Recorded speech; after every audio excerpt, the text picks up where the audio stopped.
his. Oh, are you saying that Mahrez can't start for Spurs? That's not what I'm saying. Okay. What I'm saying is the thing in his game that upsets me is a refusal to defend. And you bitched about it so many times about Lamella, how I've heard you say it, Sammy, how he doesn't defend, and that's one of your qualms with him. No, I think he does. I think that's one of the things that he kind of makes up for his sort of offensive ineptitude at times. I mean, in terms of his goal scoring, he does. He tries. I don't think. Okay, well, maybe that's a bad example, but what I'm saying is you're bringing in a player who's going to start that doesn't defend. Are you going to be happy with that? If he bangs in a goal every now and again and threatens players and opens up opportunities for Eriksen and Ali and other players, I've got no problem with it at all. I don't think there was any problem with him not defending when Leicester won a title. Let me ask this question, and to put it into context. We want to interject pace, and we have pacey players who are coming off of injury. Kevin Georges-Nkudu comes to mind immediately. Would you rather have Mahrez on the pitch, or would you rather have GKN on the pitch, Tim? Well, obviously, I'd rather have Mahrez. Okay, I'm just asking. But I want the pace. I mean, that's what it seems like this discussion has turned into. What we are lacking, which is not enabling us to be as deadly in front of goal or on the counterattack that we've been recently. And I just think we need to replace Walker's pace with pace maybe at a different position. It doesn't have to be at the wingback. Tim, I'm not sure that I agree with you from a football sense, but I do agree with you from a business sense. That from a pure signing perspective, I think the club wants to have players, or Pochettino particularly wants to have players that have both an offensive and a defensive element. And when you're asking Levy to go spend up for a player, you can say, well, he not only can bang in goals and provide assists, but he does defend as well. And that's the thing. I think if we're going to spend that much money to bring someone in, it needs to be a player that fits Pochettino's mold.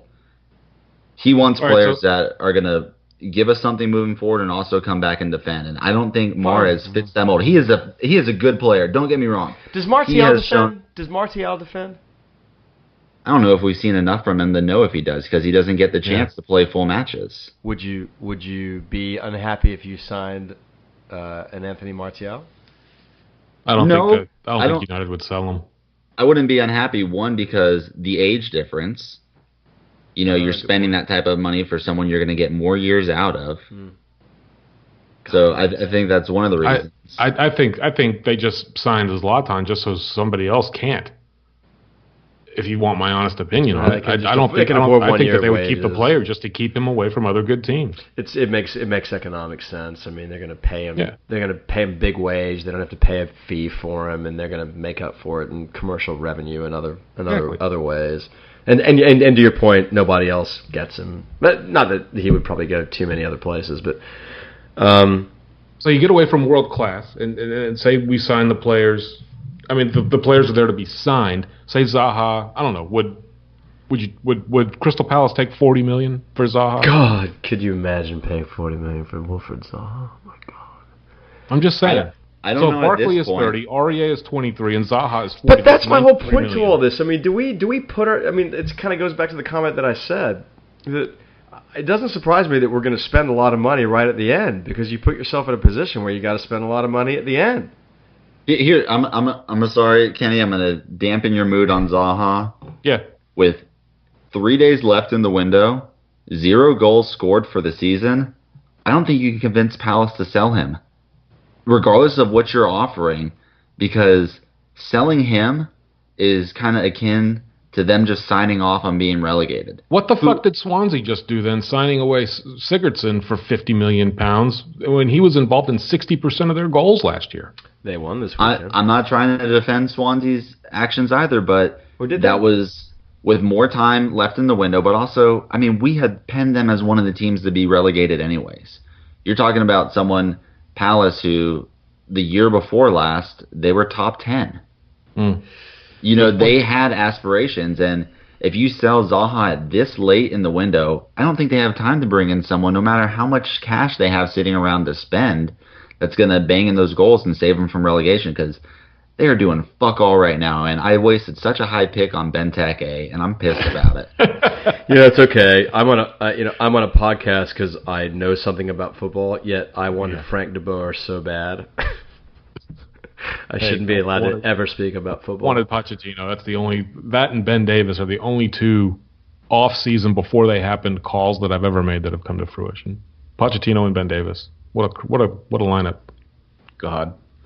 Anyway, let's go back to what you said. So you asked that drove this like 10-minute tangent that we went on. Is it do I think we're going to get players? And I think we're going to get 3 players. I think Ross Barkley, Serge Aurier are 2 of them, and I don't know who the third is. I guess Ryan Sessegnon, and okay. I would say those 3 with Davinson Sanchez as the 4th. Is that a great window? I would probably give it a 7 out of 10 on its best day prior to seeing how anything turns out. As compared to everybody else in the Premier League? As compared to those that we compete with maybe the exception of Arsenal. I mean, I think Arsenal's had an equally disappointing transfer season. Yeah, no one wants to play for them. Well, and I think they're going to lose. I mean, my God, I think they look like hammered shit today against Liverpool. Well, I think the bigger narrative here is how good Liverpool looks without their £140 million player. Yeah. I mean, and I've said it till I'm blue in the face. Sadio Mane, I love that guy. God, he's my favorite. I put a Twitter poll out the other day or yesterday just to ask the question of who's your favorite player not wearing a Spurs shirt that you like to watch. Oh, by the way, mine is. I'm not picking on Vass when he says this, but he's like nobody plays with wingers. Well, Liverpool played pretty well with wingers today. One was Sadio Mane, and the other one was Mohamed Salah. Yeah, pretty good. You better have. So I'm not a big buyer of the nobody plays with wingers anymore narrative. Speed makes a big difference in the Premier League, and today Liverpool at Anfield kind of proved it in my mind. This week is 3-1 against Liverpool if you're gonna have a chance. This week is going to be like a nonstop Christmas morning for Sammy because we're going to just be bringing in the signings every time he checks Twitter. That's why we postponed everything, so we could just give you 1 week of joy. Good Lord. No, I don't. I just don't think we have it in this. I really don't.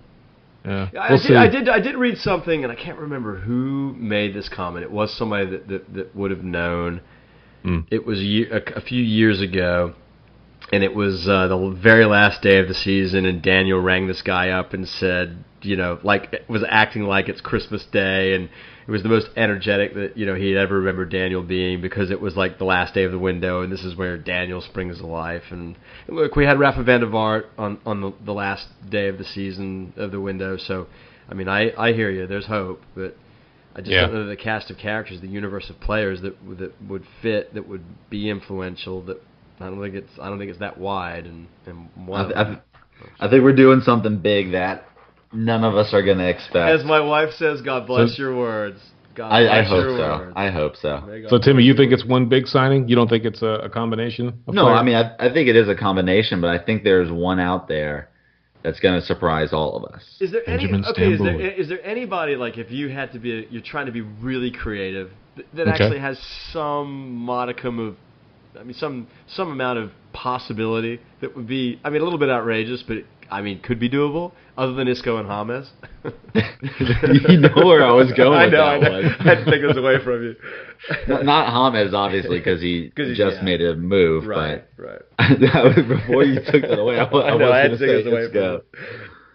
But in all seriousness, that would be the type of move that we would need. Give me a reach. Asensio? Take Asensio on loan? No. My God, he scored another wonder goal today. I know. Against Valencia. He's so good. So good.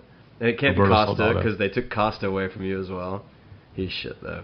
What about Kovacic? Is he still really knee-deep in their mix? Or do you he is, but that's not what we need.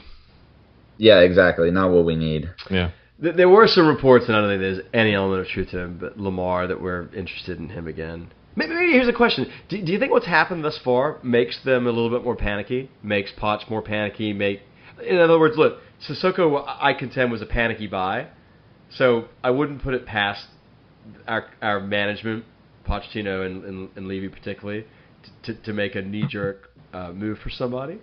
Well, let me put it this way. What's happened so far, plus what happened earlier this week, the group we drew, do you think That's a great point. affects the transfer window? Yeah. Let's segue into that very briefly. They had the group stage draw for the Champions League. Group H is the group that Tottenham was drawn into, along with Apoel from oh goodness, just slipped my mind. Not Greece, next to it. Cyprus. Yeah, where Vass is vacationing this week, oh, by the way, along with a couple of small clubs in Europe known as Borussia Dortmund and Real Madrid.